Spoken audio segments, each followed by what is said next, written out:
بسم الله الرحمن الرحيم. ألف لام ميم. ذلك الكتاب لا ريب فيه هدى للمتقين الذين يؤمنون بالغيب ويقيمون الصلاة ومما رزقناهم ينفقون والذين يؤمنون بما أنزل إليك وما أنزل من قبلك وبالآخرة هم يوقنون أولئك على هدى من ربهم وأولئك هم المفلحون. إن الذين كفروا سواء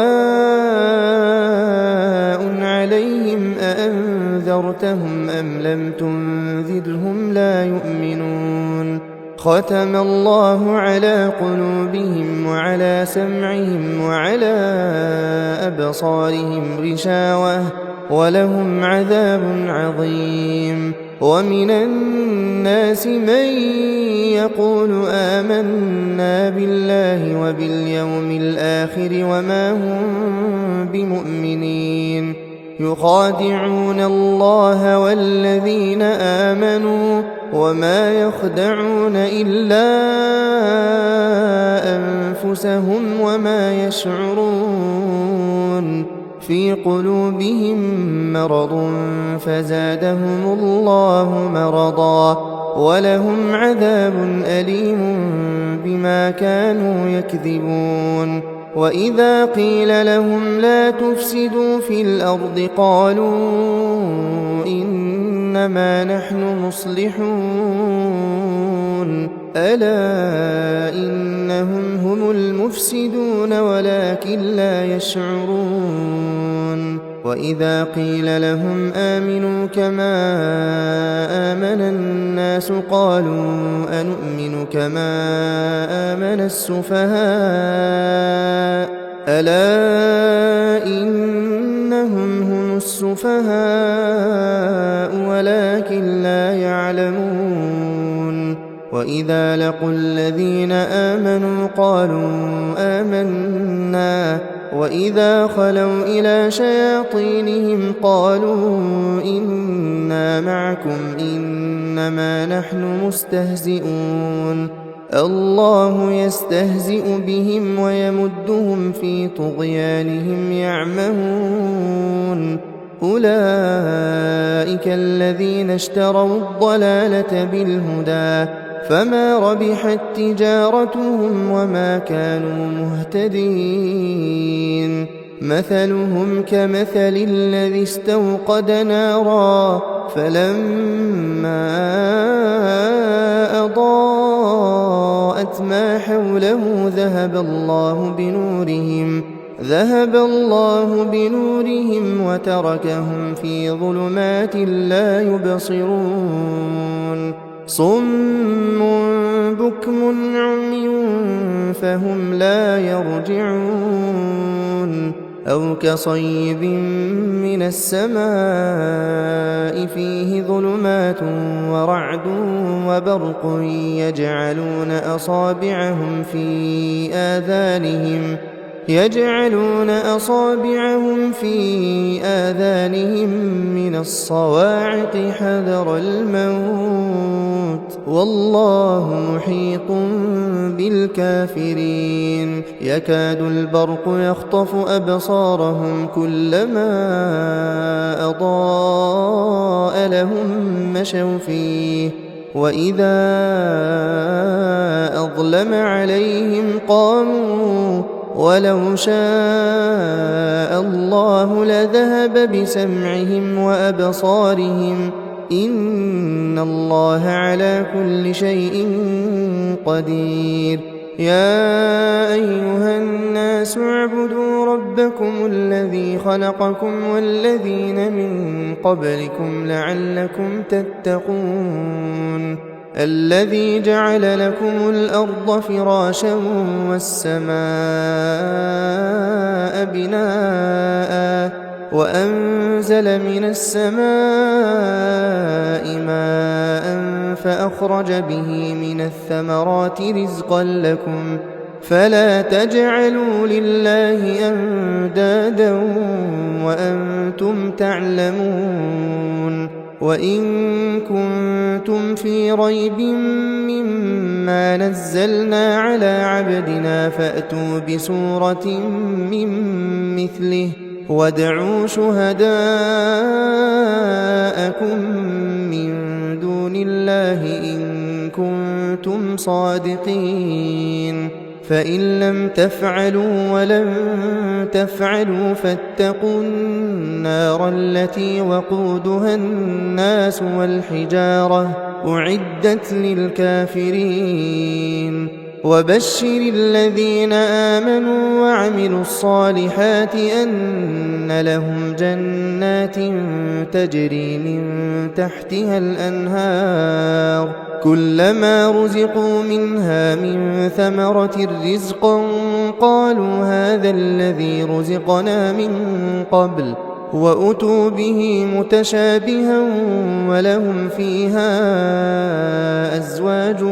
مطهرة وهم فيها خالدون إن الله لا يستحيي أن يضرب مثلا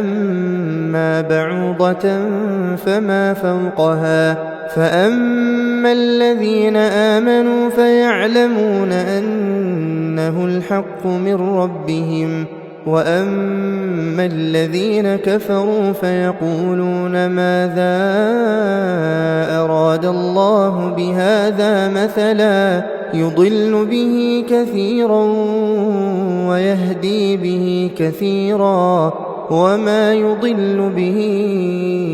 إلا الفاسقين الذين ينقضون عهد الله من بعد ميثاقه ويقطعون ما أمر الله به أن يوصل ويفسدون في الأرض أولئك هم الخاسرون كيف تكفرون بالله وكنتم أمواتا فأحياكم ثم يميتكم ثم يحييكم ثم إليه ترجعون هو الذي خلق لكم ما في الأرض جميعا ثم استوى إلى السماء فسواهن 7 سماوات وهو بكل شيء عليم وإذ قال ربك للملائكة إني جاعل في الأرض خليفة قالوا أتجعل فيها من يفسد فيها ويسفك الدماء ونحن نسبح بحمدك ونقدس لك قال إني أعلم ما لا تعلمون وعلم آدم الأسماء كلها ثم عرضهم على الملائكة فقال أنبئوني بأسماء هؤلاء إن كنتم صادقين قالوا سبحانك لا علم لنا إلا ما علمتنا إنك أنت العليم الحكيم قال يا آدم أنبئهم بأسمائهم فلما أنبأهم بأسمائهم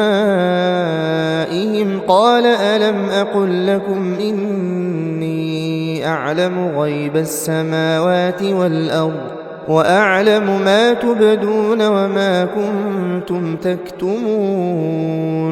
وإذ قلنا للملائكة اسجدوا لآدم فسجدوا إلا إبليس أبى واستكبر وكان من الكافرين وقلنا يا آدم اسكن أنت وزوجك الجنة وكلا منها رغدا حيث شئتما ولا تقربا هذه الشجرة فتكونا من الظالمين فأزلهما الشيطان عنها فأخرجهما مما كانا فيه وقلنا اهبطوا بعضكم لبعض عدو ولكم في الأرض مستقر ومتاع إلى حين فتلقى آدم من ربه كلمات فتاب عليه إنه هو التواب الرحيم قلنا اهبطوا منها جميعا فإما يأتينكم مني هدى فمن تبع هداي فلا خوف عليهم ولا هم يحزنون والذين كفروا وكذبوا بآياتنا أولئك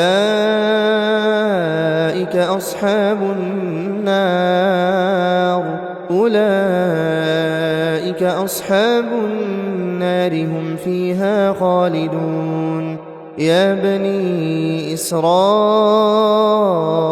اذكروا نعمتي التي أنعمت عليكم وأوفوا بعهدي أوف بعهدكم وإياي فارهبون وآمنوا بما أنزلت مصدقا لما معكم ولا تكونوا أول كافر به ولا تشتروا بآياتي ثمنا قليلا وإياي فاتقون ولا تلبسوا الحق بالباطل وتكتموا الحق وأنتم تعلمون وأقيموا الصلاة وآتوا الزكاة واركعوا مع الراكعين أتأمرون الناس بالبر وتنسون أنفسكم وأنتم تتلون الكتاب أفلا تعقلون واستعينوا بالصبر والصلاة وإنها لكبيرة إلا على الخاشعين الذين يظنون أنهم ملاقو ربهم وأنهم إليه راجعون يا بني إسرائيل اذكروا نعمتي التي أنعمت عليكم وأني فضلتكم على العالمين واتقوا يوما لا تجزي نفس عن نفس شيئا ولا يقبل منها شفاعة ولا يؤخذ منها عدل ولا هم ينصرون وإذ نجيناكم من آل فرعون يسومونكم سوء العذاب يذبحون أبناءكم ويستحيون نساءكم وفي ذلكم بلاء من ربكم عظيم وإذ فرقنا بكم البحر فأنجيناكم وأغرقنا آل فرعون وأنتم تنظرون وإذ واعدنا موسى 40 ليلة ثم اتخذتم العجل من بعده وأنتم ظالمون ثم عفونا عنكم من بعد ذلك لعلكم تشكرون وإذ آتينا موسى الكتاب والفرقان لعلكم تهتدون وإذ قال موسى لقومه يا قوم إنكم ظلمتم أنفسكم باتخاذكم العجل فتوبوا إلى بارئكم فاقتلوا أنفسكم ذلكم خير لكم عند بارئكم فتاب عليكم إنه هو التواب الرحيم وإذ قلتم يا موسى لن نؤمن لك حتى نرى الله جهرة فأخذتكم الصاعقة وأنتم تنظرون ثم بعثناكم من بعد موتكم لعلكم تشكرون وظللنا عليكم الغمام وأنزلنا عليكم المن والسلوى كلوا من طيبات ما رزقناكم وما ظلمونا ولكن كانوا أنفسهم يظلمون وإذ قلنا ادخلوا هذه القرية فكلوا منها حيث شئتم رغدا وادخلوا الباب سجدا وقولوا حطة نغفر لكم خطاياكم وسنزيد المحسنين فبدل الذين ظلموا قولا غير الذي قيل لهم فأنزلنا على الذين ظلموا رجزا من السماء بما كانوا يفسقون وإذ استسقى موسى لقومه فقلنا اضرب بعصاك الحجر فانفجرت منه 12 عينا قد علم كل أناس مشربهم كلوا واشربوا من رزق الله ولا تعثوا في الأرض مفسدين وإذ قلتم يا موسى لن نصبر على طعام واحد فادع لنا ربك يخرج لنا مما تنبت الأرض من بقلها وقثائها وفومها وعدسها وبصلها قال أتستبدلون الذي هو أدنى بالذي هو خير اهبطوا مصرا فإن لكم ما سألتم وضربت عليهم الذلة والمسكنة وباءوا بغضب من الله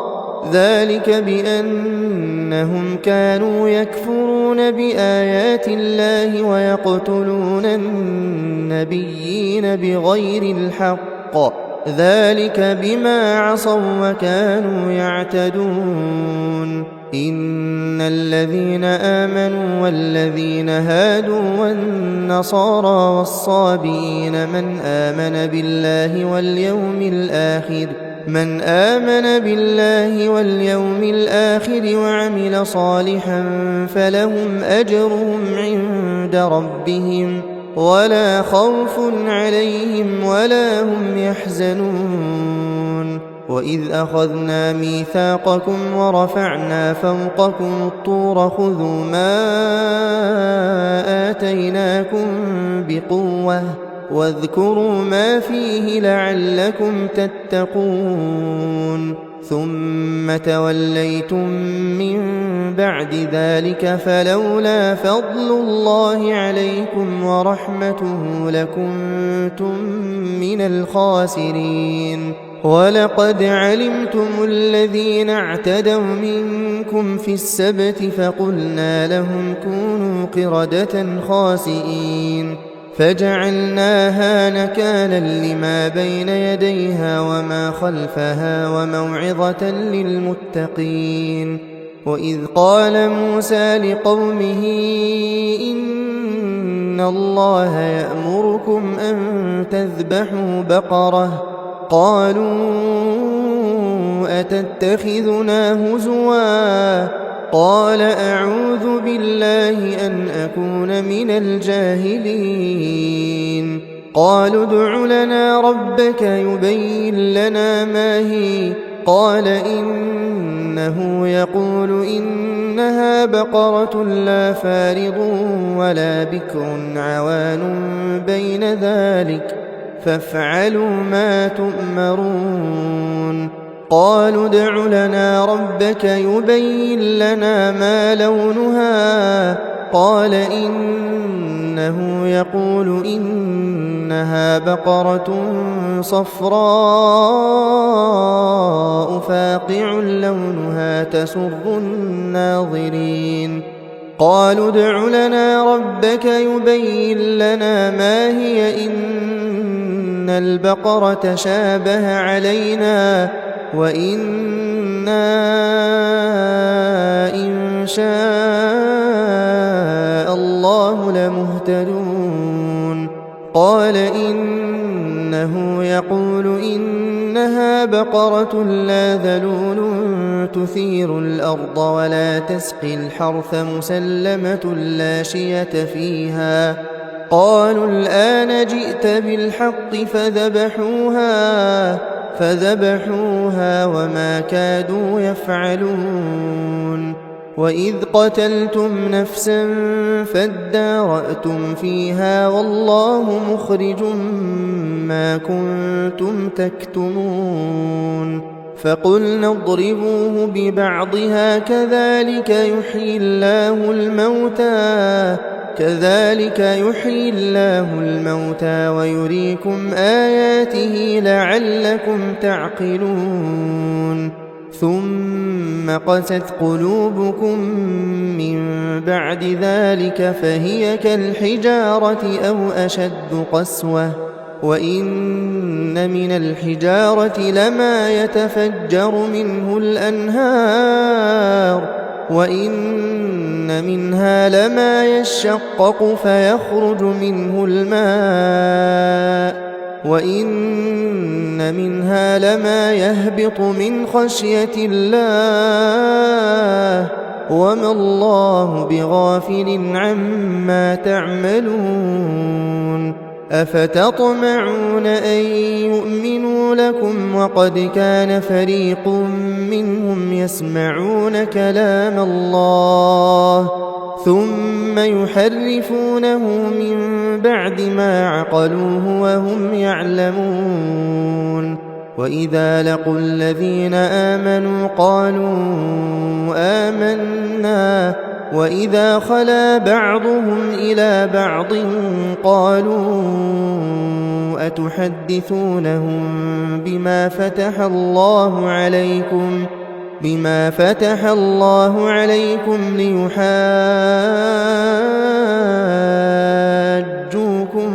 به عند ربكم أفلا تعقلون أولا يعلمون أن الله يعلم ما يسرون وما يعلنون ومنهم أميون لا يعلمون الكتاب إلا أماني وإنهم إلا يظنون فويل للذين يكتبون الكتاب بأيديهم ثم يقولون هذا من عند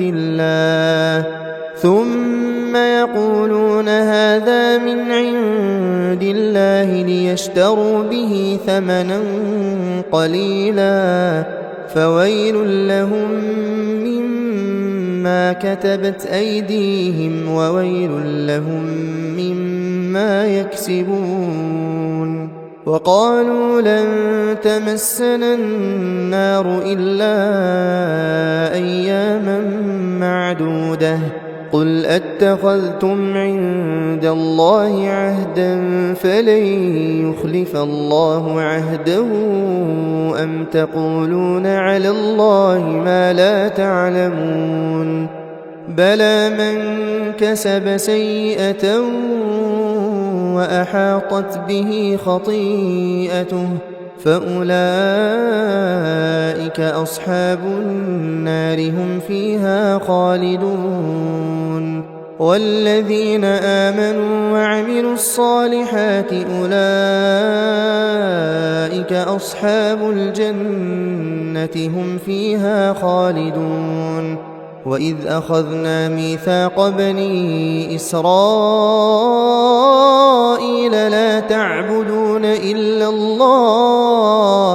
لا تعبدون إلا الله وبالوالدين إحسانا وذي القربى واليتامى والمساكين وقولوا للناس حسنا وأقيموا الصلاة وآتوا الزكاة ثم توليتم إلا قليلا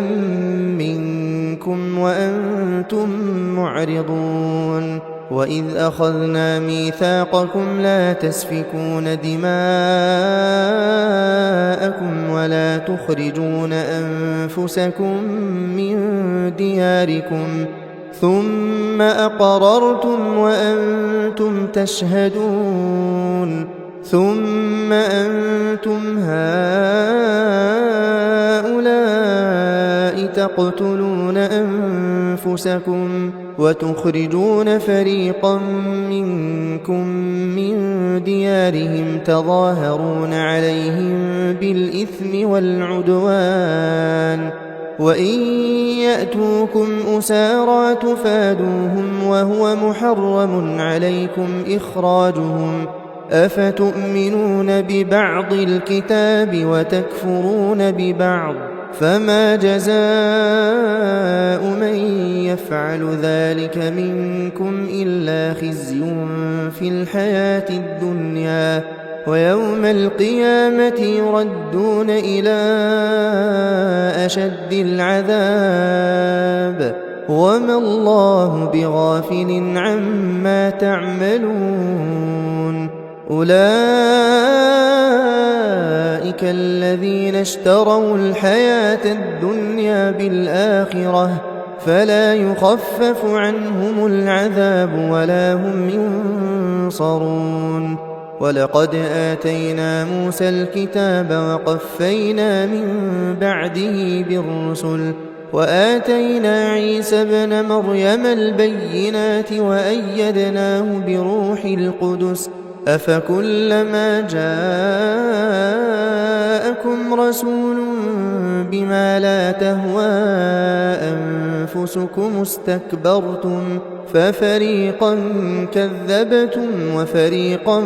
تقتلون وقالوا قلوبنا غلف بل لعنهم الله بكفرهم فقليلا ما يؤمنون ولما جاءهم كتاب من عند الله مصدق لما معهم وكانوا من قبل يستفتحون على الذين كفروا فلما جاءهم ما عرفوا كفروا به فلعنة الله على الكافرين بئس ما اشتروا به أنفسهم أن يكفروا بما أنزل الله بغيا أن ينزل الله من فضله على من يشاء من عباده فباءوا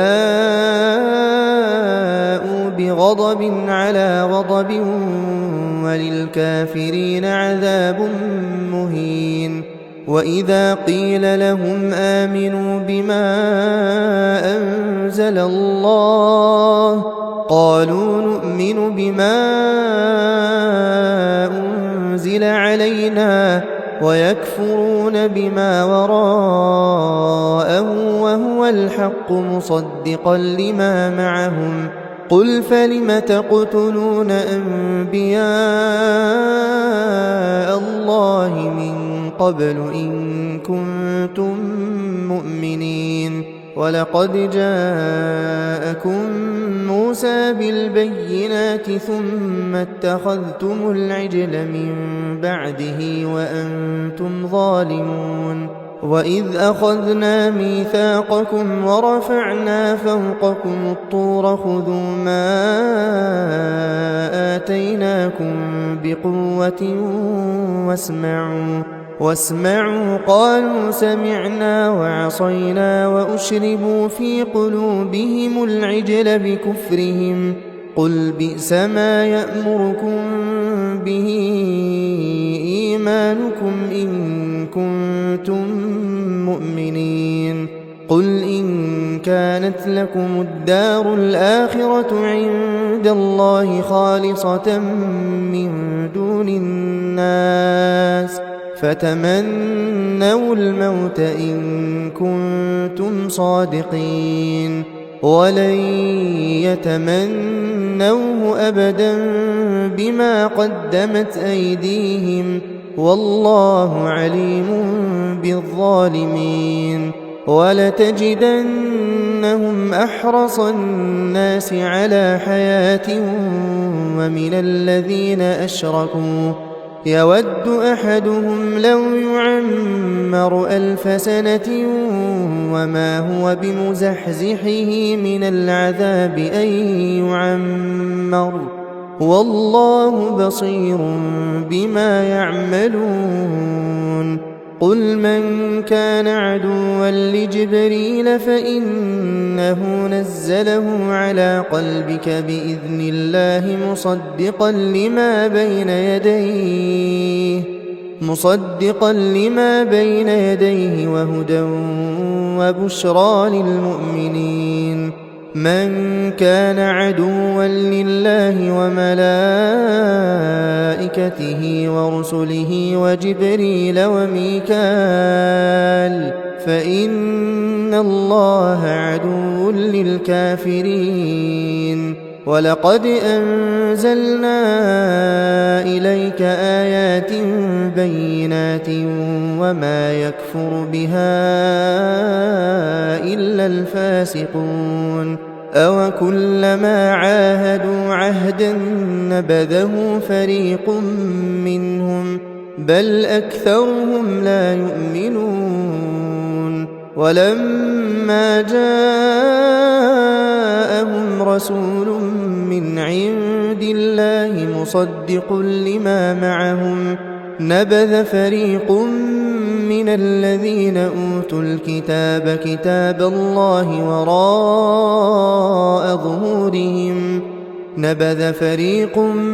الذين أوتوا الكتاب كتاب الله وراء ظهورهم كأنهم لا يعلمون واتبعوا ما تتلو الشياطين على ملك سليمان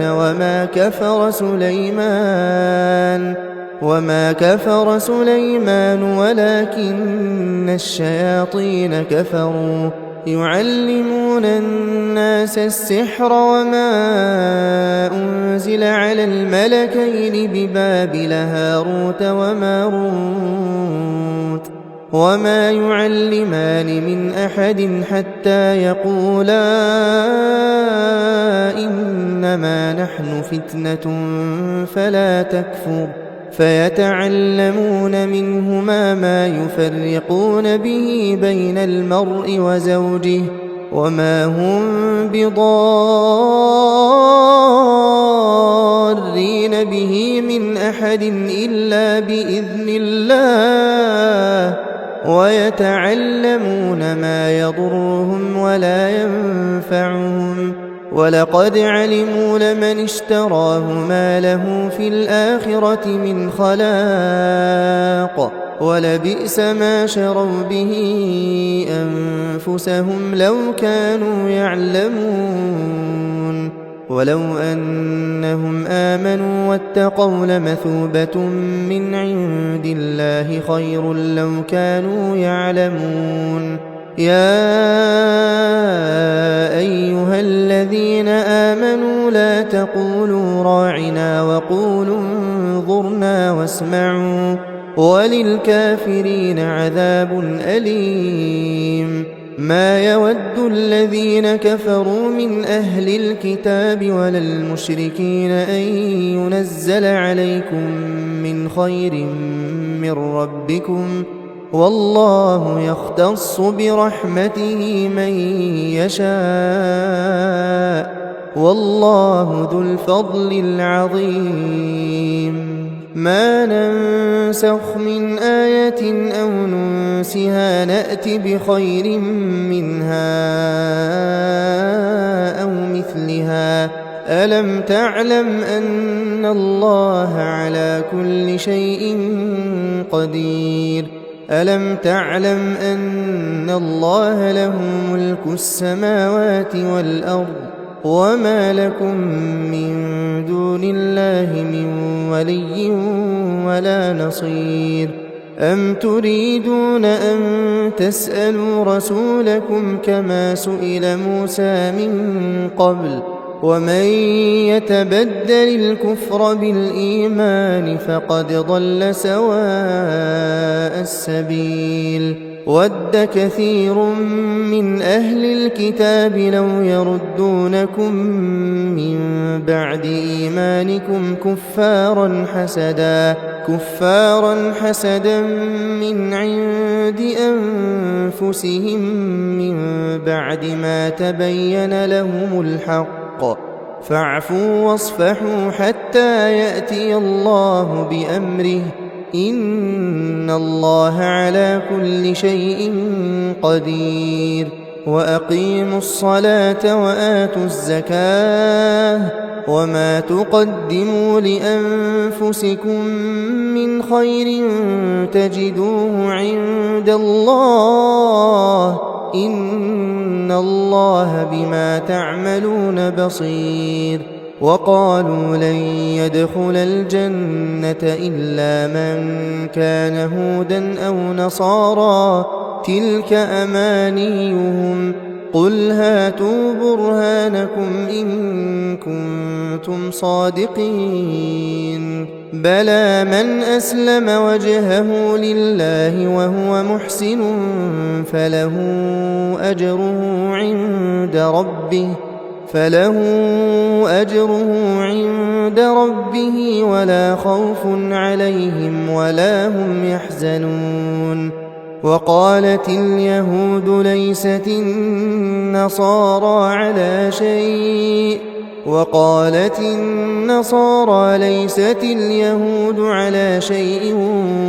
وهم يتلون الكتاب كذلك قال الذين لا يعلمون مثل قولهم فالله يحكم بينهم يوم القيامة فيما كانوا فيه يختلفون ومن أظلم ممن منع مساجد الله أن يذكر فيها اسمه وسعى في خرابها أولئك ما كان لهم أن يدخلوها إلا خائفين لهم في الدنيا خزي ولهم في الآخرة عذاب عظيم ولله المشرق والمغرب فأينما تولوا فثم وجه الله إن الله واسع عليم وقالوا اتخذ الله ولدا سبحانه بل له ما في السماوات والأرض كل له قانتون بديع السماوات والأرض وإذا قضى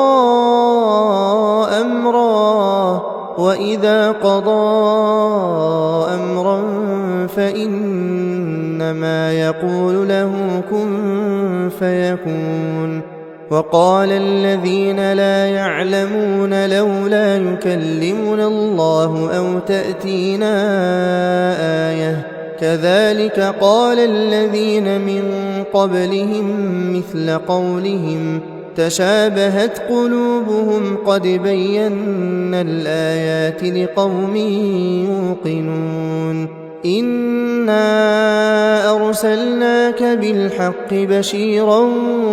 ونذيرا ولا تسأل عن أصحاب الجحيم ولن ترضى عنك اليهود ولا النصارى حتى تتبع ملتهم قل إن هدى الله هو الهدى ولئن اتبعت أهواءهم بعد الذي جاءك من العلم ما لك من الله من ولي ولا نصير الذين آتيناهم الكتاب يتلونه حق تلاوته أولئك يؤمنون به ومن يكفر به فأولئك هم الخاسرون يا بني إسرائيل اذكروا نعمتي التي أنعمت عليكم وأني فضلتكم على العالمين واتقوا يوما لا تجزي نفس عن نفس شيئا ولا يقبل منها عدل ولا تنفعها شفاعة ولا هم ينصرون وإذ ابتلى إبراهيم ربه بكلمات فأتمهن قال إني جاعلك للناس إماما قال ومن ذريتي قال لا ينال عهد الظالمين وإذ جعلنا البيت مثابة للناس وأمنا واتخذوا من مقام إبراهيم مصلى وعهدنا إلى إبراهيم وإسماعيل أن طهرا بيتي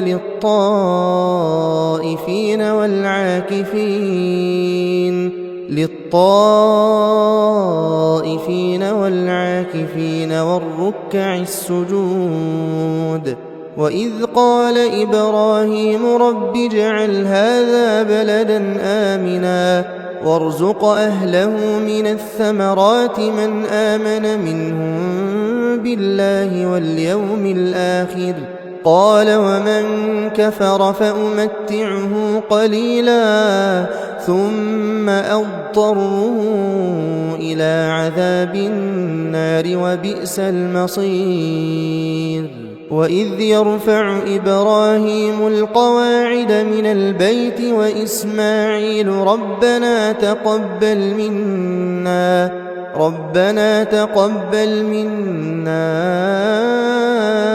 إنك أنت السميع العليم ربنا واجعلنا مسلمين لك ومن ذريتنا أمة مسلمة لك وأرنا مناسكنا وتب علينا إنك أنت التواب الرحيم ربنا وابعث فيهم رسولا منهم يتلو عليهم آياتك ويعلمهم الكتاب والحكمة ويزكيهم إنك أنت العزيز الحكيم ومن يرغب عن ملة إبراهيم إلا من سفه نفسه ولقد اصطفيناه في الدنيا وإنه في الآخرة لمن الصالحين إذ قال له ربه أسلم قال أسلمت لرب العالمين ووصى بها إبراهيم بنيه ويعقوب يا بني إن الله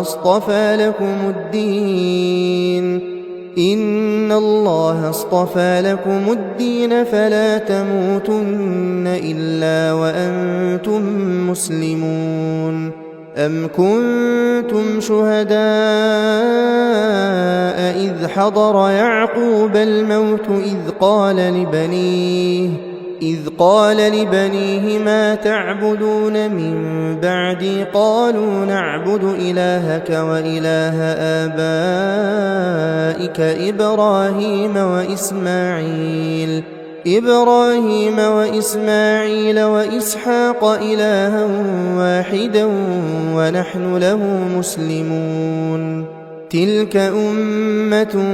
قد خلت لها ما كسبت ولكم ما كسبتم ولا تسألون عما كانوا يعملون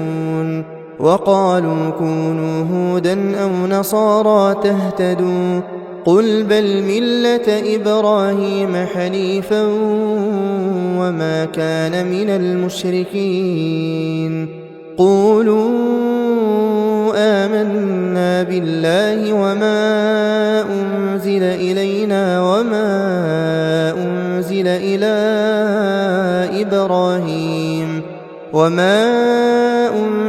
إلى إبراهيم وإسماعيل وإسحاق ويعقوب والأسباط وما أوتي موسى وعيسى وما أوتي النبيون من ربهم لا نفرق بين أحد منهم ونحن له مسلمون فإن آمنوا بمثل ما آمنتم به فقد اهتدوا وإن تولوا فإنما هم في شقاق فسيكفيكهم الله وهو السميع العليم صبغة الله ومن أحسن من الله صبغة ونحن له عابدون قل أتحاجوننا في الله وهو ربنا وربكم ولنا أعمالنا ولكم أعمالكم ونحن له مخلصون أم تقولون إن إبراهيم وإسماعيل وإسحاق ويعقوب والأسباط كانوا هودا أو نصارى قل أأنتم أعلم أم الله ومن أظلم ممن كتم شهادة عنده من الله وما الله بغافل عما تعملون تلك أمة قد خلت لها ما كسبت ولكم ما كسبتم ولا تسألون عما كانوا يعملون سيقول السفهاء من الناس ما ولاهم عن قبلتهم التي كانوا عليها قل لله المشرق والمغرب يهدي من يشاء إلى صراط مستقيم وكذلك جعلناكم أمة وسطا لتكونوا شهداء على الناس ويكون الرسول عليكم شهيدا وما جعلنا القبلة التي كنت عليها إلا لنعلم من يتبع الرسول ممن ينقلب على عقبيه وإن كانت لكبيرة إلا على الذين هدى الله وما كان الله ليضيع إيمانكم إن الله بالناس لرءوف رحيم قد نرى تقلب وجهك في السماء فلنولينك قبلة ترضاها فول وجهك شطر المسجد الحرام وحيث ما كنتم فولوا وجوهكم شطره وإن الذين أوتوا الكتاب ليعلمون أنه الحق من ربهم وما الله بغافل عما يعملون ولئن أتيت الذين أوتوا الكتاب بكل آية ما تبعوا قبلتك وما أنت بتابع قبلتهم وما بعضهم بتابع قبلة بعض ولئن اتبعت أهواءهم من بعد ما جاءك من العلم إنك إذا لمن الظالمين. الذين آتيناهم الكتاب يعرفونه كما يعرفون أبناءهم وإن فريقا منهم ليكتمون الحق وهم يعلمون. الحق من ربك فلا تكونن من الممترين. ولكل وجهة هو موليها فاستبقوا الخيرات أينما تكونوا يأت بكم الله جميعا إن الله على كل شيء قدير. ومن حيث خرجت فول وجهك شطر المسجد الحرام وإنه للحق من ربك وما الله بغافل عما تعملون. ومن حيث خرجت فول وجهك شطر المسجد الحرام وحيث ما كنتم فولوا وجوهكم شطره لئلا يكون للناس عليكم حجة إلا الذين ظلموا منهم فلا تخشوهم واخشوني ولأتم نعمتي عليكم ولعلكم تهتدون. كما أرسلنا فيكم رسولا منكم يتلو عليكم آياتنا ويزكيكم ويعلمكم الكتاب والحكمة ويعلمكم ما لم تكونوا تعلمون. فاذكروني أذكركم واشكروا لي ولا تكفرون. يا أيها الذين آمنوا استعينوا بالصبر والصلاة إن الله مع الصابرين. ولا تقولوا لمن يقتل في سبيل الله أموات بل أحياء ولكن لا تشعرون. ولنبلونكم بشيء من الخوف والجوع ونقص من الأموال والأنفس والثمرات وبشر الصابرين الذين إذا أصابتهم مصيبة قالوا إنا لله وإنا إليه راجعون. أولئك عليهم صلوات من ربهم ورحمة وأولئك هم المهتدون. إن الصفا والمروة من شعائر الله فمن حج البيت أو اعتمر فلا جناح عليه أن يطوف بهما ومن تطوع خيرا فإن الله شاكر عليم. إن الذين يكتمون ما أنزلنا من البينات والهدى من بعد ما بيناه للناس في الكتاب أولئك يلعنهم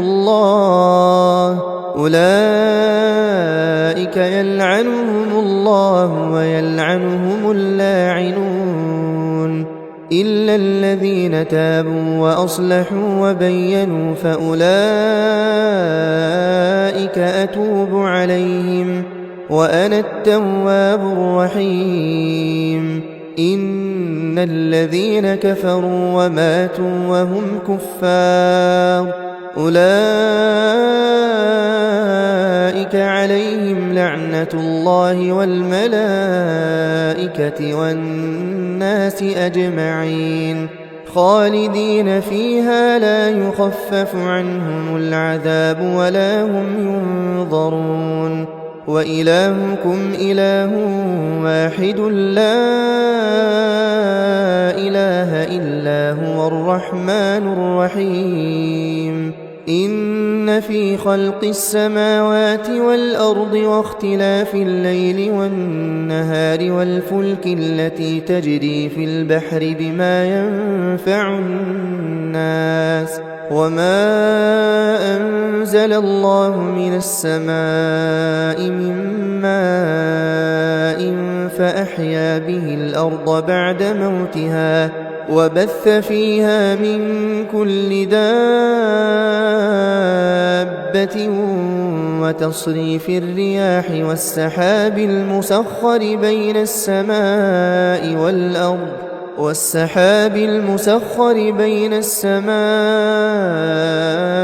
والأرض لآيات لقوم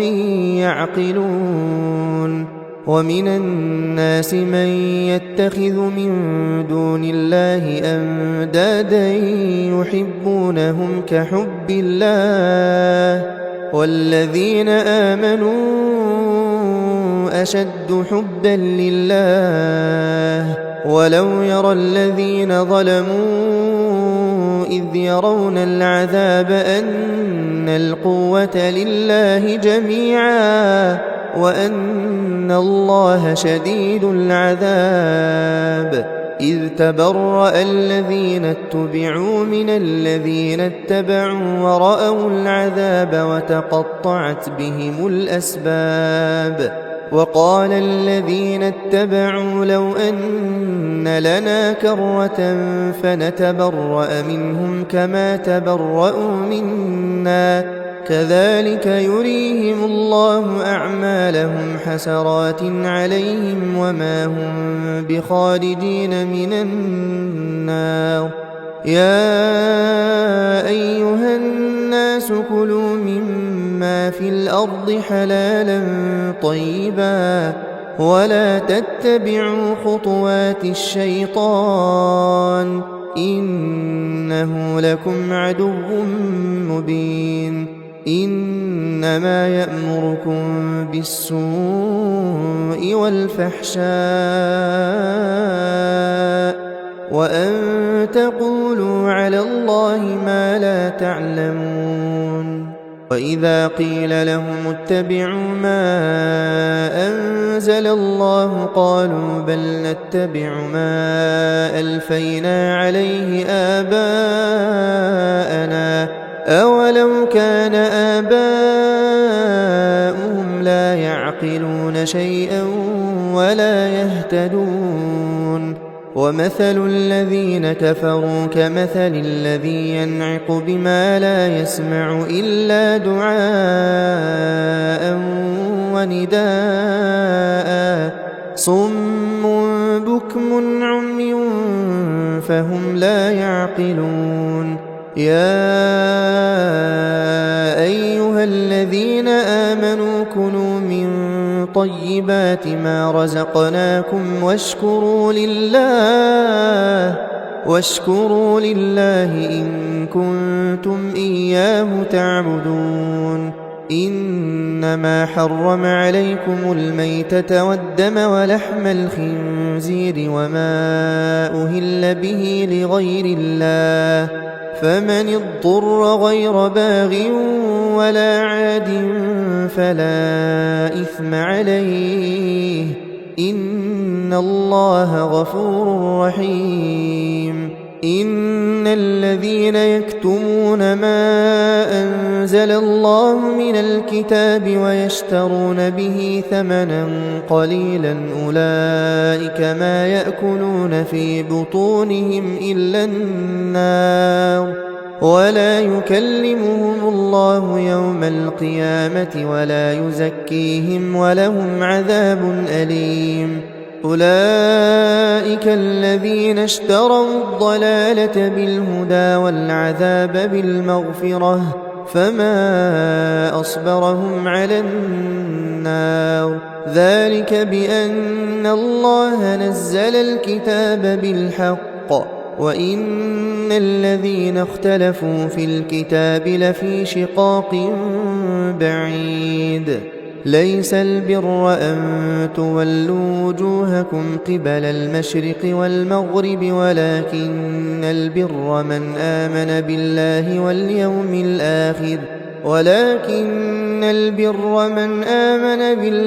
واليوم الآخر والملائكة والكتاب والنبيين وآتى المال على حبه ذوي القربى واليتامى والمساكين وابن السبيل والسائلين وفي الرقاب وأقام الصلاة وآتى الزكاة والموفون بعهدهم إذا عاهدوا والصابرين في البأساء والضراء وحين البأس أولئك الذين صدقوا وأولئك هم المتقون. يا أيها الذين آمنوا كتب عليكم القصاص في القتلى الحر بالحر والعبد بالعبد والأنثى بالأنثى فمن عفي له من أخيه شيء فاتباع بالمعروف وأداء إليه بإحسان ذلك تخفيف من ربكم ورحمة فمن اعتدى بعد ذلك فله عذاب أليم. ولكم في القصاص حياة يا أولي الألباب لعلكم تتقون. كتب عليكم إذا حضر أحدكم الموت إن ترك خيرا الوصية للوالدين والأقربين بالمعروف حقا على المتقين فمن بدله بعدما سمعه فإنما إثمه على الذين يبدلونه إن الله سميع عليم. فمن خاف من موص جنفا أو إثما فأصلح بينهم فلا إثم عليه إن الله غفور رحيم. يا أيها الذين آمنوا كتب عليكم الصيام كما كتب على الذين من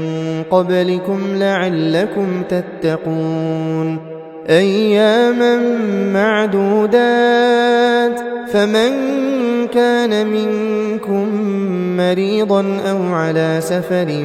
فعدة من أيام أخر وعلى الذين يطيقونه فدية طعام مسكين فمن تطوع خيرا فهو خير له وأن تصوموا خير لكم إن كنتم تعلمون. شهر رمضان الذي أنزل فيه القرآن هدى للناس وبينات من الهدى والفرقان فمن شهد منكم الشهر فليصمه ومن كان مريضا أو على سفر فعدة من أيام أخر يريد الله بكم اليسر ولا يريد بكم العسر ولتكملوا العدة ولتكبروا الله على ما هداكم ولعلكم تشكرون. وإذا سألك عبادي عني فإني قريب أجيب دعوة الداع إذا دعان فليستجيبوا لي وليؤمنوا بي لعلهم يرشدون. أحل لكم ليلة الصيام الرفث إلى نسائكم هن لباس لكم وأنتم لباس لهن علم الله أنكم كنتم تختانون أنفسكم فتاب عليكم وعفى عنكم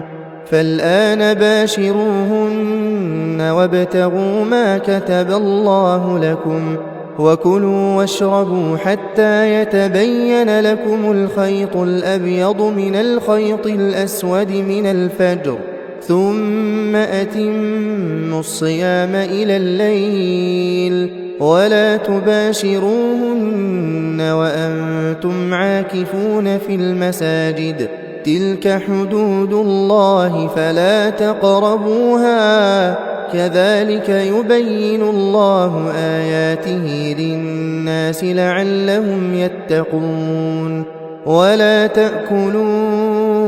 أموالكم بينكم بالباطل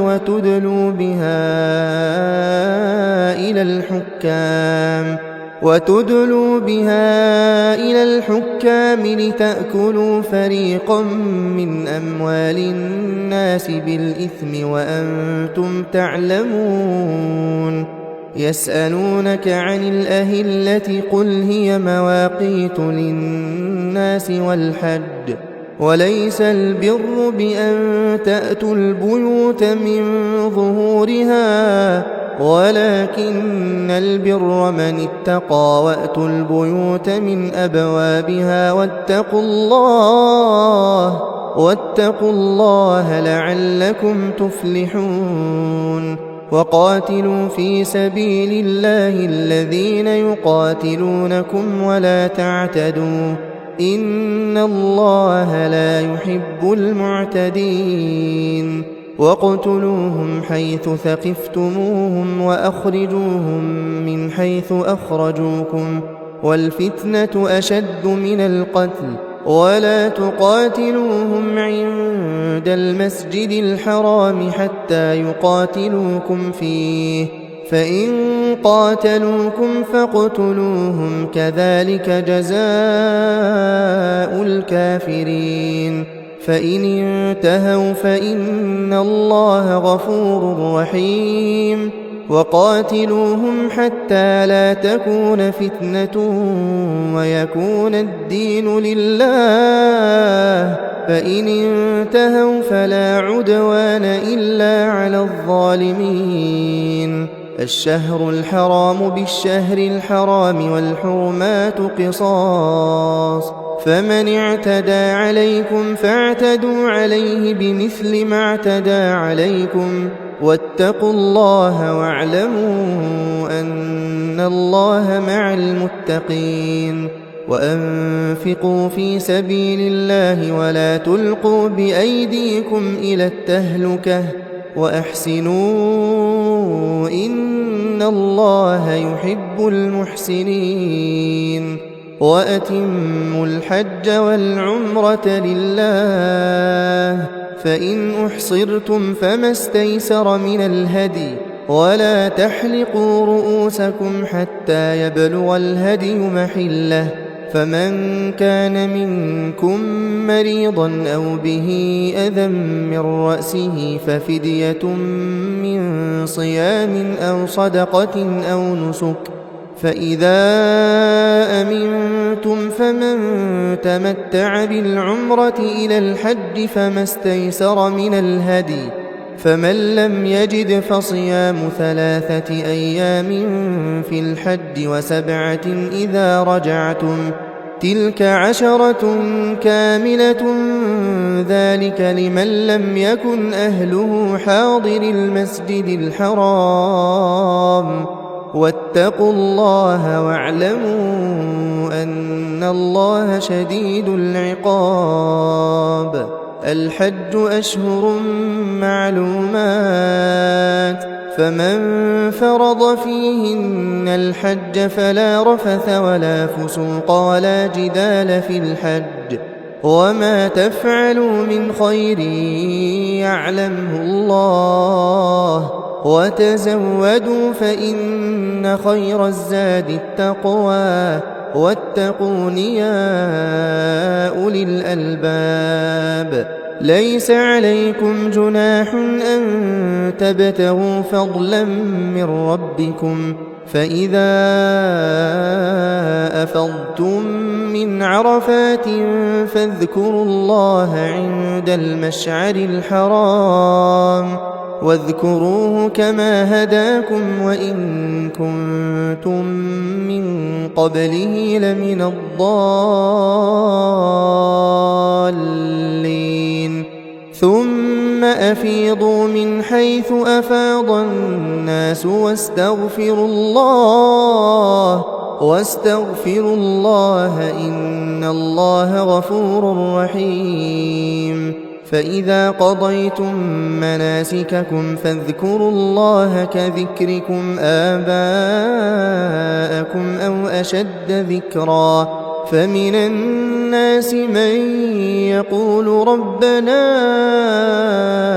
آتنا في الدنيا وما له في الآخرة من خلاق ومنهم من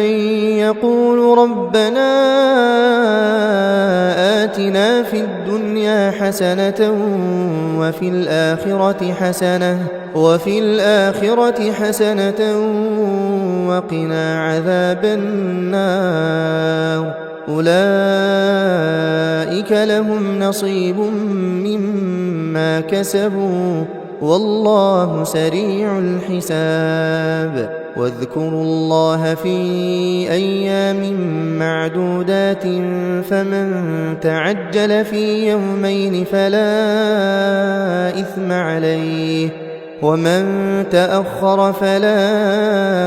إثم عليه لمن اتقى واتقوا الله واعلموا أنكم إليه تحشرون ومن الناس من يعجبك قوله في الحياة الدنيا ويشهد الله على ما في قلبه وهو ألد الخصام وإذا تولى سعى في الأرض ليفسد فيها ويهلك الحرث والنسل والله لا يحب الفساد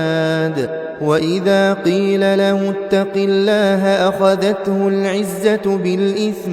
فحسبه جهنم ولبئس المهاد ومن الناس من يشري نفسه ابتغاء مرضات الله والله رؤوف بالعباد يا أيها الذين آمنوا ادخلوا في السلم كافة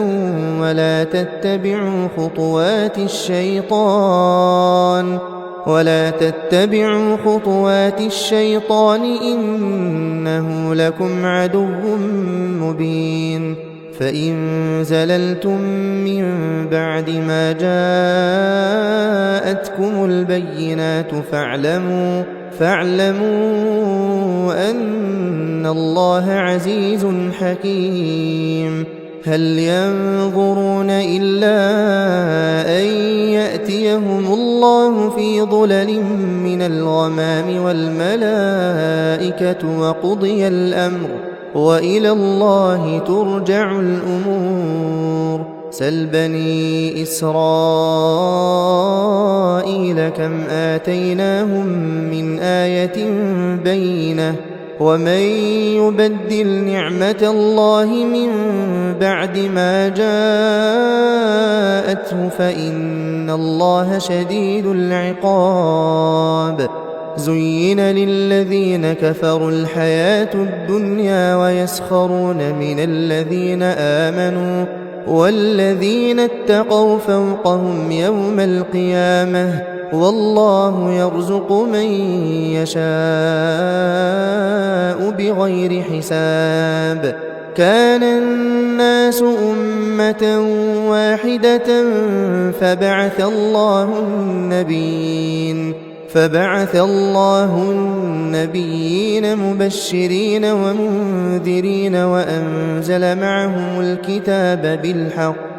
وأنزل معهم الكتاب بالحق ليحكم بين الناس فيما اختلفوا فيه وما اختلف فيه إلا الذين أوتوه من بعد ما جاءتهم البينات بغيا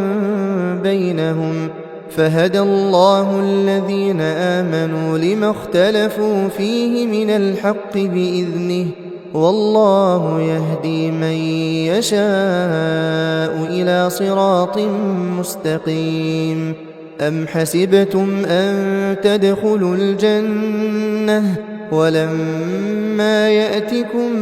مثل الذين خلوا من قبلكم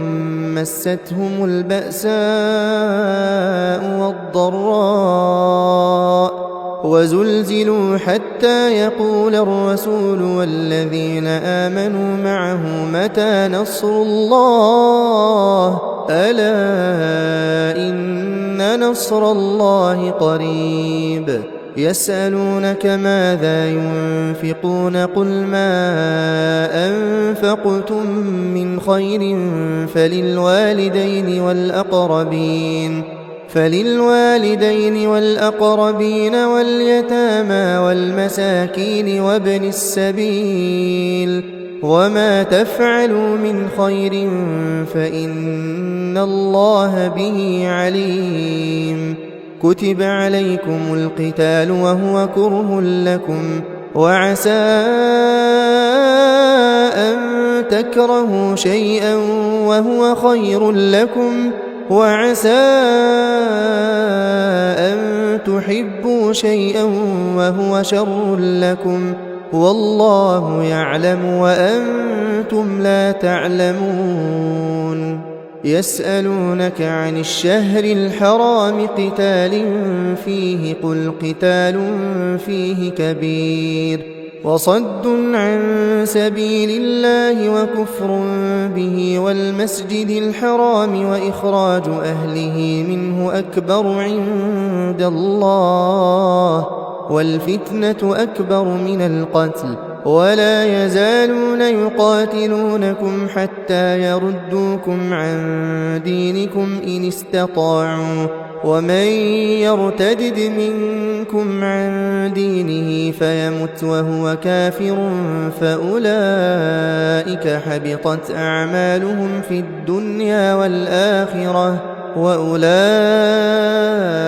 أصحاب النار هم فيها خالدون. إن الذين آمنوا والذين هاجروا وجاهدوا في سبيل الله أولئك يرجون رحمة الله والله غفور رحيم. يسألونك عن الخمر والميسر قل فيهما إثم كبير ومنافع للناس وإثمهما أكبر من نفعهما ويسألونك ماذا ينفقون قل العفو كذلك يبين الله لكم الآيات لعلكم تتفكرون في الدنيا والآخرة. ويسألونك عن اليتامى قل إصلاح لهم خير وإن تخالطوهم فإخوانكم والله يعلم المفسد من المصلح ولو شاء الله لأعنتكم إن الله عزيز حكيم. ولا تنكحوا المشركات حتى يؤمن ولأمة مؤمنة خير من مشركة ولو أعجبتكم ولا تنكحوا المشركين حتى يؤمنوا ولعبد مؤمن خير من مشرك ولو أعجبكم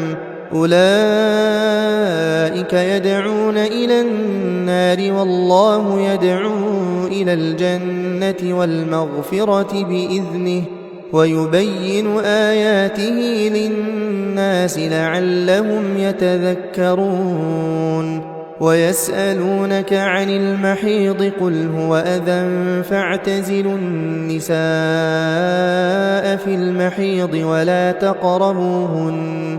ولا تقربوهن حتى يطهرن فإذا تطهرن فأتوهن من حيث أمركم الله إن الله يحب التوابين ويحب المتطهرين نساؤكم حرث لكم فأتوا حرثكم أنى شئتم وقدموا لأنفسكم واتقوا الله واعلموا أنكم ملاقوه وبشر المؤمنين ولا تجعلوا الله عرضة لأيمانكم أن تبروا وتتقوا وتصلحوا بين الناس والله سميع عليم لا يؤاخذكم الله باللغو في أيمانكم ولكن يؤاخذكم بما كسبت قلوبكم والله غفور حليم للذين يؤلون من نسائهم تربص 4 أشهر فإن فاءوا فإن الله غفور رحيم وإن عزموا الطلاق فإن الله سميع عليم والمطلقات يتربصن بأنفسهن 3 قروء ولا يحل لهن أن يكتمن ما خلق الله في أرحامهن إن كن يؤمن بالله واليوم الآخر وبعولتهن أحق بردهن في ذلك إن أرادوا إصلاحا ولهن مثل الذي عليهن بالمعروف وللرجال عليهن درجة والله عزيز حكيم الطلاق 2 فإمساك بمعروف أو تسريح بإحسان ولا يحل لكم أن تأخذوا مما آتيتموهن شيئا إلا أن يخافا ألا يقيما حدود الله فإن خفتم ألا يقيما حدود الله فلا جناح عليهما فيما افتدت به تلك حدود الله فلا تعتدوها ومن يتعد حدود الله فأولئك هم الظالمون فإن طلقها فلا تحل له من بعد حتى تنكح زوجا غيره فإن طلقها فلا جناح عليهما أن يتراجعا إن ظنا أن يقيما حدود الله وتلك حدود الله يبينها لقوم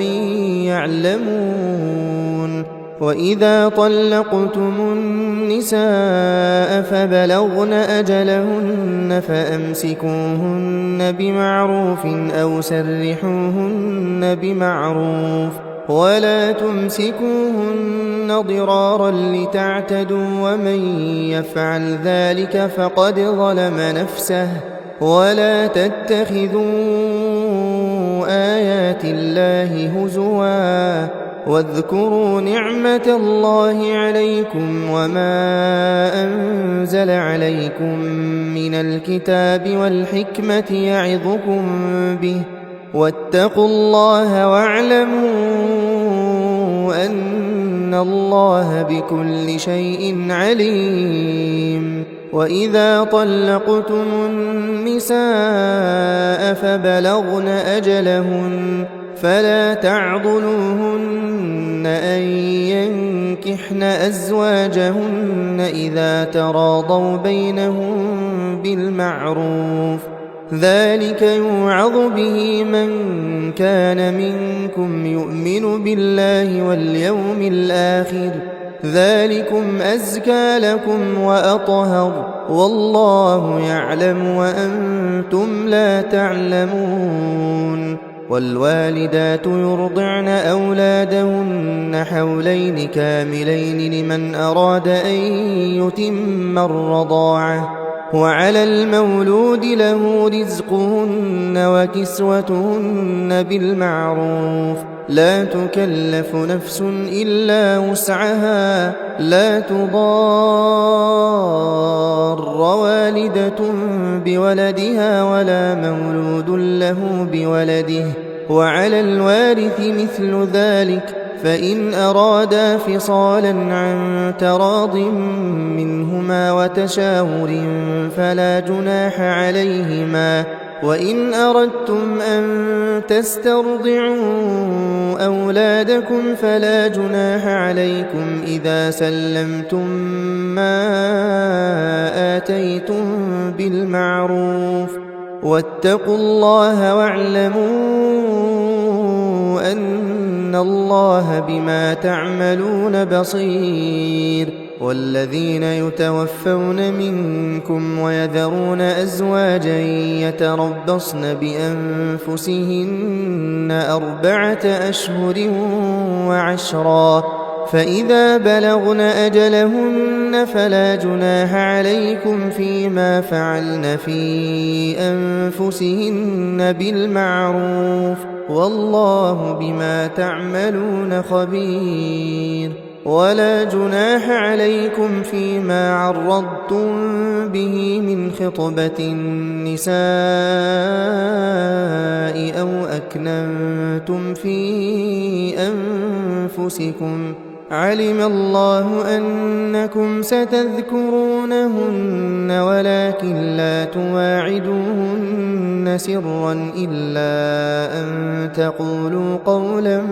معروفا ولا تعزموا عقدة النكاح حتى يبلغ الكتاب أجله واعلموا أن الله يعلم ما في أنفسكم فاحذروه واعلموا أن الله غفور حليم لا جناح عليكم إن طلقتم النساء ما لم تمسوهن أو تفرضوا لهن فريضة ومتعوهن على الموسع قدره وعلى المقتر قدره متاعا بالمعروف حقا على المحسنين وإن طلقتموهن من قبل أن تمسوهن وقد فرضتم لهن فريضة فنصف ما فرضتم إلا أن يعفون أو يعفو الذي بيده عقدة النكاح وأن تعفوا أقرب للتقوى ولا تنسوا الفضل بينكم إن الله بما تعملون بصير حافظوا على الصلوات والصلاة الوسطى وقوموا لله قانتين فإن خفتم فرجالا أو ركبانا فإذا أمنتم فاذكروا الله كما علمكم ما لم تكونوا تعلمون والذين يتوفون منكم ويذرون أزواجا وصية لأزواجهم متاعا إلى الحول غير إخراج فإن خرجن فلا جناح عليكم فيما فعلن في أنفسهن من معروف والله عزيز حكيم وللمطلقات متاع بالمعروف حقا على المتقين كذلك يبين الله لكم آياته لعلكم تعقلون ألم تر إلى الذين خرجوا من ديارهم وهم ألوف حذر الموت فقال لهم الله موتوا ثم أحياهم إن الله لذو فضل على الناس ولكن أكثر الناس لا يشكرون وقاتلوا في سبيل الله واعلموا أن الله سميع عليم من ذا الذي يقرض الله قرضا حسنا فيضاعفه له أضعافا كثيرة والله يقبض ويبسط وإليه ترجعون ألم تر إلى الملأ من بني إسرائيل من بعد موسى إذ قالوا لنبي لهم ابعث لنا ملكا نقاتل في سبيل الله قال هل عسيتم إن كتب عليكم القتال ألا تقاتلوا قالوا وما لنا ألا نقاتل في سبيل الله وقد أخرجنا من ديارنا وأبنائنا فلما كتب عليهم القتال تولوا إلا قليلا منهم والله عليم بالظالمين وقال لهم نبيهم إن الله قد بعث لكم طالوت ملكا قالوا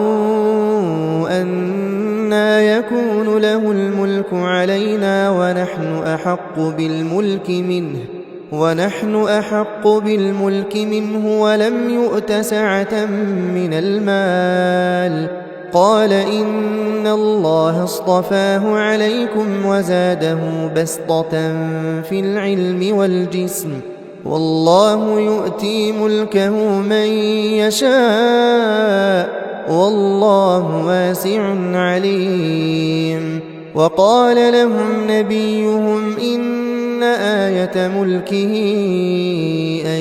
يأتيكم التابوت فيه سكينة من ربكم وبقية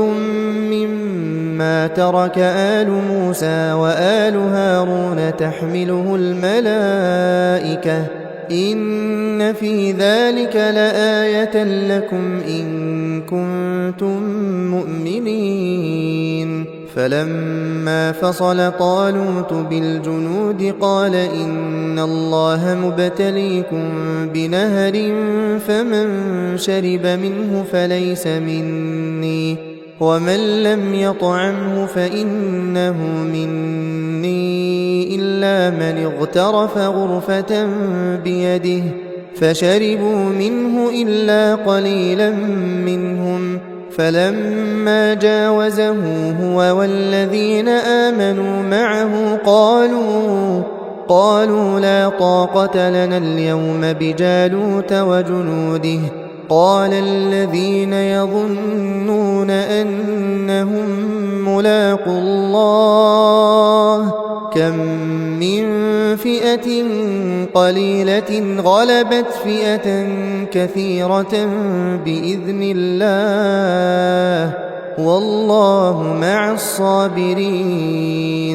ولما برزوا لجالوت وجنوده قالوا ربنا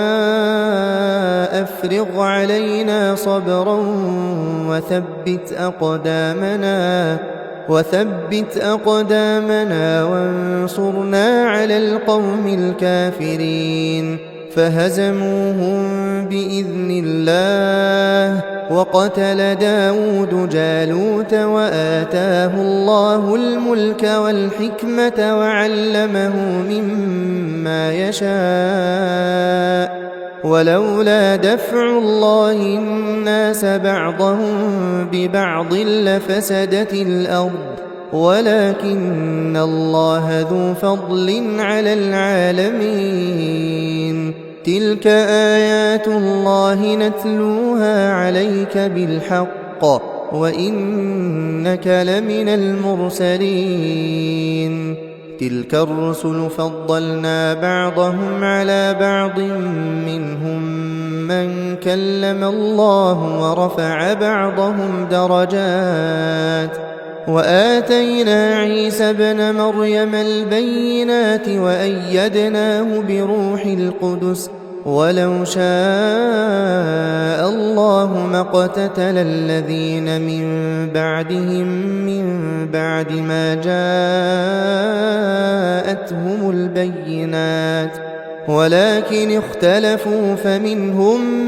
من آمن ومنهم من كفر ولو شاء الله ما اقتتلوا ولكن الله يفعل ما يريد يا أيها الذين آمنوا أنفقوا مما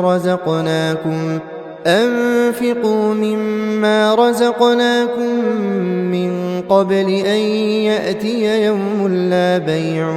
فيه ولا خلة ولا شفاعة والكافرون هم الظالمون الله لا إله إلا هو الحي القيوم لا تأخذه سنة ولا نوم له ما في السماوات وما في الأرض من ذا الذي يشفع عنده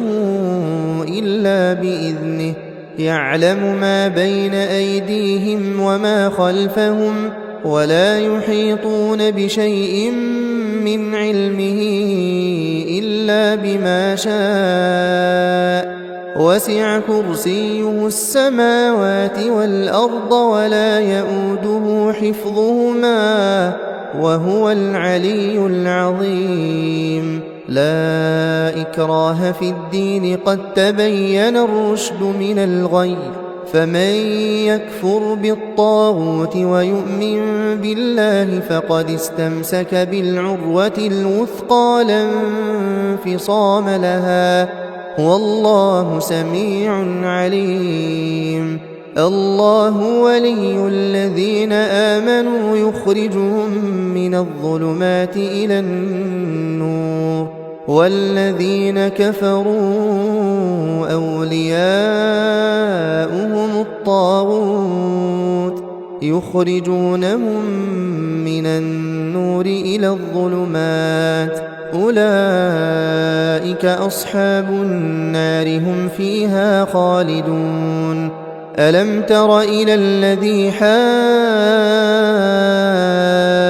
إبراهيم في ربه أن آتاه الله الملك إذ قال إبراهيم ربي الذي يحيي ويميت قال أنا أحيي وأميت قال إبراهيم فإن الله يأتي بالشمس من المشرق فأت بها من المغرب فبهت الذي كفر والله لا يهدي القوم الظالمين أو كالذي مر على قرية وهي خاوية على عروشها قال أنى يحيي هذه الله بعد موتها فأماته الله 100 عام ثم بعثه قال كم لبثت قال لبثت يوما أو بعض يوم قال بل لبثت 100 عام فانظر إلى طعامك وشرابك لم يتسنه وانظر إلى حمارك ولنجعلك آية للناس وانظر إلى العظام كيف ننشزها ثم نكسوها لحما فلما تبين له قال أعلم أن الله على كل شيء قدير وإذ قال إبراهيم رب أرني كيف تحيي الموتى قال أولم تؤمن قال بلى ولكن ليطمئن قلبي قال فخذ 4 من الطير فصرهن إليك ثم اجعل على كل جبل منهن جزءا ثم ادعهن يأتينك سعيا واعلم أن الله عزيز حكيم مثل الذين ينفقون أموالهم في سبيل الله كمثل حبة أنبتت 7 سنابل في كل سنبلة 100 حبة والله يضاعف لمن يشاء والله واسع عليم الذين ينفقون أموالهم في سبيل الله ثم لا يتبعون ما أنفقوا منا ولا أذى لهم أجرهم عند ربهم ولا خوف عليهم ولا هم يحزنون قول معروف ومغفرة خير من صدقة يتبعها أذى والله غني حليم يا أيها الذين آمنوا لا تبطلوا صدقاتكم بالمن والأذى كالذي ينفق ماله رئاء الناس ولا يؤمن بالله واليوم الآخر فمثله كمثل صفوان عليه تراب فأصابه وابل فتركه صلدا لا يقدرون على شيء مما كسبوا والله لا يهدي القوم الكافرين ومثل الذين ينفقون أموالهم ابتغاء مرضات الله وتثبيتا من أنفسهم كمثل جنة بربوة أصابها وابل فآتت أكلها ضعفين فإن لم يصبها وابل فطل والله بما تعملون بصير أيود أحدكم أن تكون له جنة من نخيل وأعناب تجري من تحتها الأنهار له فيها من كل الثمرات وأصابه الكبر وله ذرية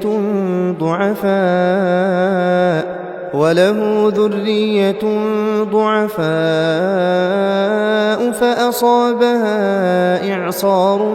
فيه نار فاحترقت كذلك يبين الله لكم الآيات لعلكم تتفكرون يا أيها الذين آمنوا أنفقوا من طيبات ما كسبتم ومما أخرجنا لكم من الأرض ولا تيمموا الخبيث منه تنفقون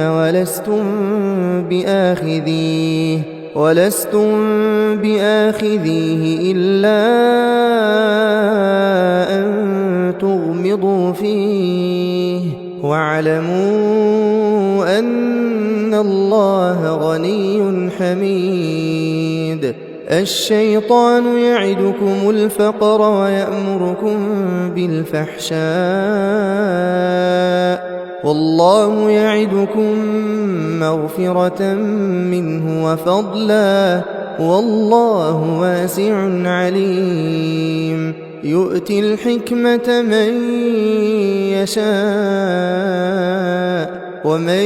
يؤت الحكمة فقد أوتي خيرا كثيرا وما يذكر إلا أولو الألباب وما أنفقتم من نفقة أو نذرتم من نذر فإن الله يعلمه وما للظالمين من أنصار إن تبدوا الصدقات فنعما هي وإن تخفوها وتؤتوها الفقراء فهو خير لكم ويكفر عنكم من سيئاتكم والله بما تعملون خبير ليس عليك هداهم ولكن الله يهدي من يشاء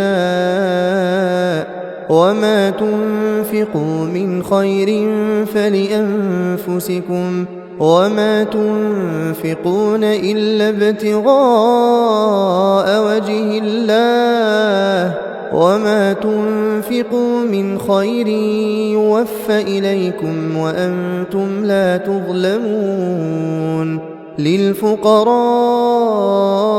الذين أحصروا في سبيل الله لا يستطيعون ضربا في الأرض يحسبهم الجاهل أغنياء من التعفف تعرفهم بسيماهم لا يسألون الناس إلحافا وما تنفقوا من خير فإن الله به عليم الذين ينفقون أموالهم بالليل والنهار سرا وعلانية فلهم أجرهم عند ربهم ولا خوف عليهم ولا هم يحزنون الذين يأكلون الربا لا يقومون إلا كما يقوم الذي يتخبطه الشيطان من المس ذلك بأنهم قالوا إنما البيع مثل الربا وأحل الله البيع وحرم الربا فمن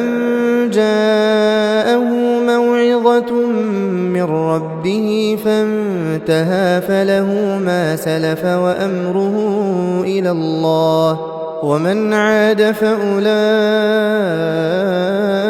أصحاب النار هم فيها خالدون يمحق الله الربا ويربي الصدقات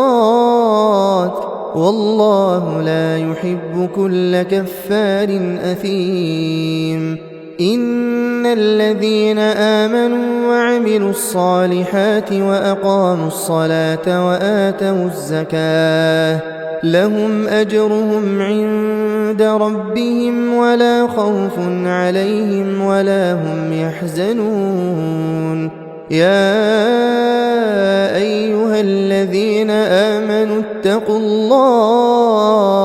اتقوا الله وذروا ما بقي من الربا إن كنتم مؤمنين فإن لم تفعلوا فأذنوا بحرب من الله ورسوله وإن تبتم فلكم رؤوس أموالكم لا تظلمون ولا تظلمون وإن كان ذو عسرة فنظرة إلى ميسرة وأن تصدقوا خير لكم إن كنتم تعلمون واتقوا يوما ترجعون فيه إلى الله ثم توفى كل نفس ما كسبت وهم لا يظلمون يا أيها الذين آمنوا إذا تداينتم بدين إلى أجل مسمى فاكتبوه وليكتب بينكم كاتب بالعدل ولا يأب كاتب أن يكتب كما علمه الله فليكتب وليملل الذي عليه الحق وليتق الله ربه ولا يبخس منه شيئا فإن كان الذي عليه الحق سفيها أو ضعيفا أو لا يستطيع أن يمل هو فليملل وليه بالعدل واستشهدوا شهيدين من رجالكم فإن لم يكونا رجلين فرجل وامرأتان ممن ترضون من الشهداء أن تضل إحداهما فتذكر إحداهما الأخرى ولا يأبى الشهداء إذا ما دعوا ولا تسأموا أن تكتبوه صغيرا أو كبيرا إلى أجله ذلكم أقسط عند الله وأقوم للشهادة وأدنى ألا ترتابوا إلا أن تكون تجارة حاضرة تديرونها بينكم فليس عليكم جناح ألا تكتبوها وأشهدوا إذا تبايعتم ولا يضار كاتب ولا شهيد وإن تفعلوا فإنه فسوق بكم واتقوا الله ويعلمكم الله والله بكل شيء عليم وإن كنتم على سفر ولم تجدوا كاتبا فرهان مقبوضة فإن أمن بعضكم بعضا فليؤدي الذي اؤتمن أمانته وليتق الله ربه ولا تكتموا الشهادة ومن يكتمها فإنه آثم قلبه والله بما تعملون عليم لله ما في السماوات وما في الأرض وإن تبدوا ما في أنفسكم أو تخفوه يحاسبكم به الله فيغفر لمن يشاء ويعذب من يشاء والله على كل شيء قدير آمن الرسول بما أنزل إليه من ربه والمؤمنون كل آمن بالله وملائكته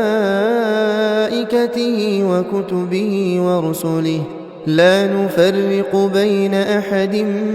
من رسله وقالوا سمعنا وأطعنا غفرانك ربنا وإليك المصير لا يكلف الله نفسا إلا وسعها لها ما كسبت وعليها ما اكتسبت ربنا لا تؤاخذنا